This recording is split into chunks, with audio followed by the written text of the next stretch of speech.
Deep breath, been there before. Get any easier? Nah, it's good to win a close one, though. We haven't won one for a while. That's true. Some amazing fight there. I can't wait to watch the replay of that. Just the last moments of the spoils, the fighting, the scrapping. Darcy Cameron's tackling in the last seconds. Those things we'll hang on to those things. Really they're important to see, aren't they? Obviously to get the job done first and foremost. But showing them, it sort of can light a fire under you going into September.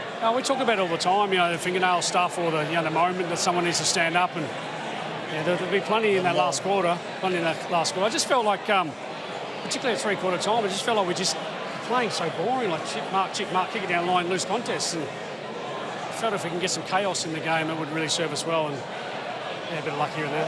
How hard was the game to coach? It was clearly an aggressive Melbourne that came out, and probably an unpredictable. They hadn't really shown that all year. How hard was it to coach through that? We always thought, I don't like saying nothing to play for because everyone has something to play for, but there is I think Howie might have said it yesterday, just dangerous team and prepared to take more risk than they normally do. So I'm not really, credit to them, I thought they played really, really well. I'm not sort of concerned too much about what they were doing. It's more about what we're going to do going forward. What do we learn from that? Yeah. What did you learn? I mean, it propelled your front half game. Yeah. I think we're a really dangerous team when we move the ball faster. With the right balance. The ground was. I just spoke to Darcy about it. The ground was massive in that last. I mean, pretty much got bigger and bigger and bigger. There was so much space through the midfield. Pendles just seemed to be able to find the right. It's a defender's nightmare, Bucks, isn't it? When the ground's like that. And you were going to end at will. Yeah. Look, the GPS was pretty high and the rotation was a bit low because a couple of Howie and Bo for a bit. So I knew in the third quarter we were gassing it. Like Jared Way goes, it's probably our highest GPS for the year, and we haven't had many rotations. So I was aware of that. But there comes a time where you just got to go for it. Bo McRae was off for quite a bit at that third quarter, but then come on and had a tremendous impact. You'd be concerned about him for a bit. He got stomped on, and at that stage it was sort of pretty sore to move on. So that's what I've been told anyway. He's so important, isn't he? He comes on with his speed and his pressure, so I think he's going to be okay. Timing's everything. As you said that, he hobbled straight past you behind you. You had 1 metre gain by hand in that third quarter, which talks to what you were saying. It's stagnant, not really getting the ball going. And the response was something I think you'd look back on and go, it's still there. Again, it's about sort of putting yourself in a position. This is all about qualifying. I've said it all year. We've had 16 wins. I think at the start of the year we'd be okay with that, wouldn't we? And we put ourselves in a chance. Now I don't know where we land. Again, we've got work to do. We're not naive to that, but it's a completely different game now, and we know that. And now it becomes match play, doesn't it? So, Jeremy Howe, so pivotal. We all know, everyone, we watch it. So early diagnosis, your prognosis, what do you think? A groin adductor or something, I'm not sure. We've got time, which those things can heal. I don't know the severity of it, so I don't know. But I thought the response from your back half was great. Darcy's big spoil in the first minute of that last quarter, where he's right inside the jumper, and then Maynard wins one over Melksham. I thought their response was great. Billy Frampton was huge for us tonight. Intercept possessions. And it's all that stuff that, again, we'll go back to the tape and, hey, boys, this is the basis of our game. It's been a long home and away season. You're right, you qualify now. How excited are you to now get into the stuff that, not that the stuff doesn't matter, but the stuff that really matters? I don't know. I think all of us sort of we had 14 wins a long way out. And back in the day, 14 was enough. Not this year. It's been a crazy year. We know that this time is a different game, and I'm really excited for it. Our fans should be excited. We're going to put ourselves in a big position to go as far as we can. We've got a pulse, and as long as we've got a pulse, look out. 112,000 members should help. Well, you don't know where you're going to land now, but that's all sort of sit at home and watch where we land now. We'll let you go. Just talk us through the next week. There's a weekend off, obviously. What's it look like, and then what's the build like? We always, in my time, we've reset ourselves midweek and then reset the theme for the finals, and we're actually going to do it in here, funnily enough, and because it's a whole new season. It is. It's a completely different season. Lee Matthews used to say you don't have to be the best team all year, just got to be the best team for the next 3 or 4 weeks. So if we finish top 4, you win one final, you're in a prelim, you win 2, you're in a grand final, you win 3, you're premiers. So it's as simple as that. It's as close as we are. Good luck. Yep. Thanks for joining us. Cheers. It's a great effort. Now, I'm being talked to upstairs. It's loud down here, so I'm not sure exactly what we're doing, to be perfectly honest. I'll take it. Pendlebury. We'll go to Pendlebury. package. KFC, You're hearing better than I. FLG, Take finger over. licking good. There you go. Scott Pendlebury. I think this was. It was a real joy to watch, to be honest. And Buck spoke about his positioning and he moves to half back. At times there were other players who wanted to take the kick and he said, no, I need this. I know exactly what's happening further afield. But he just provides calmness. He makes good decisions. Yeah, he was the real major driver of why they were able to go D50 to inside 50.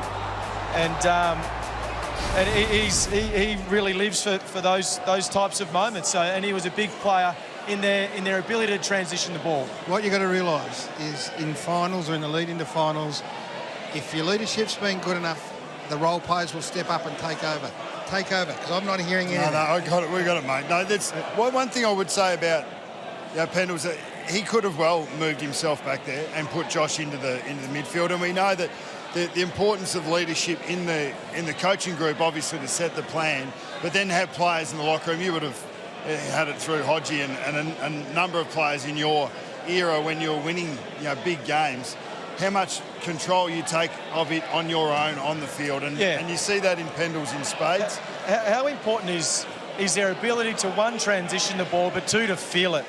Like we speak about Pendlebury going to kick-ins and being able to... their transition numbers in terms of D50 to inside 50 were off the charts, and he was a big reason why they were able to do this.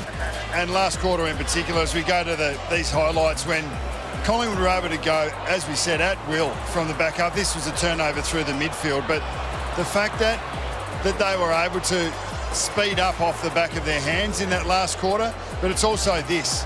Scott Pendlebury picks the right target, and have a look at the space through the midfield, how long the Collingwood forwards are and how wedded the D-mains. Got to complete the play though, and this is what they were struggling with earlier in the piece, and I thought the completion of the play was really important.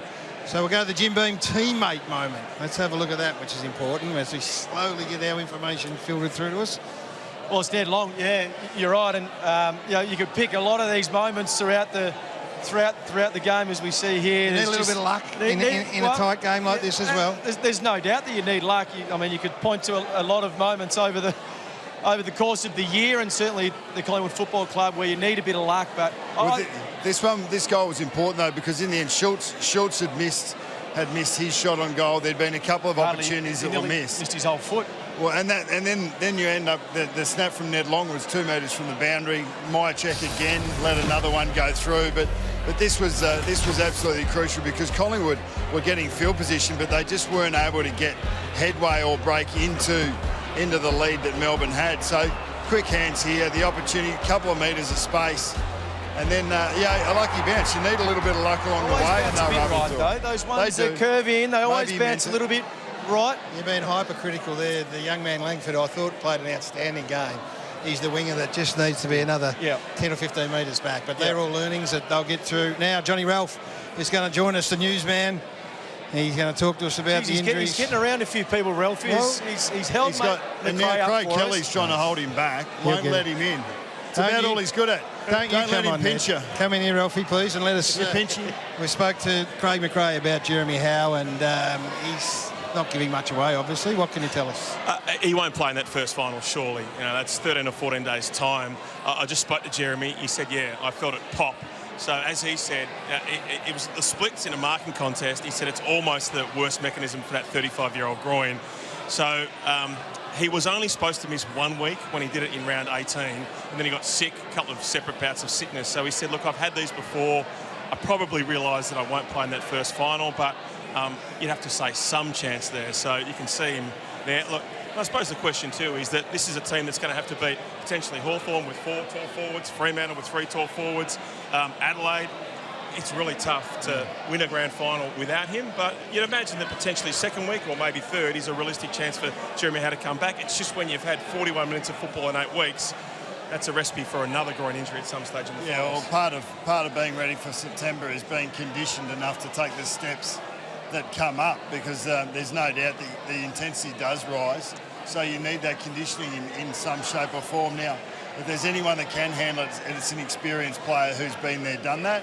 But you do rely on synergy and efficiency with the team plan to be able to plug and play and do your role. But there's likely that he's going to struggle in that first week. So we thought Bo McCreary was shot at three-quarter time. He was limping. He'd gone down to the rooms twice. We thought he's probably got a bit of elephant juice in that. As he said to me, I got a knock on the foot, or I got stomped on in a marking contest. So he was pretty sore.